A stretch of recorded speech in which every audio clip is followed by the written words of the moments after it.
আমরা দেখতে পাচ্ছি আগামী বাজেটকে সামনে রেখে যেখানে ইচ্ছে সেখানে ট্যাক্স বসাই দিচ্ছে। বাইকের উপরে ট্যাক্স বসাই দিছে, অটো রিকশার উপরে ট্যাক্স বসাই দিছে, না জানি কথার উপরে কখন ট্যাক্স বসাই দেয়। এই সরকারের জবাবদিহিতা আপনাদেরকে চাইতে হবে। আমাদেরকে দেখতে পাচ্ছি এখন আবার ফেসবুকে লেখালেখি করলে বাসা থেকে উঠাই নিয়ে যায়। আমরা হাসিনার সময় দেখেছি, আমরা স্লোগান দিয়েছি, আমরা বারবার বলেছি দিনে নাটক রাতে আটক, এটা আর চলবে না। দিনে নাটক রাতে আটক চলবে না, দিনে নাটক রাতে আটক চলবে না। প্রিয় হোমনাবাসী, আজকে থেকে 6 মাস আগের ঘটনা। আমাকে কুমিল্লাতে অবাঞ্ছিত ঘোষণা করা হয়েছিল।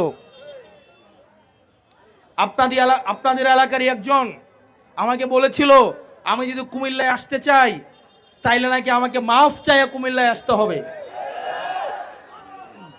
উপরে আল্লাহ নিচে জনগণ।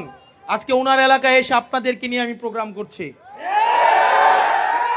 ইনশাআল্লাহ আমাদের প্রোগ্রামে আমরা ওনাদেরকেও দাওয়াত দিব।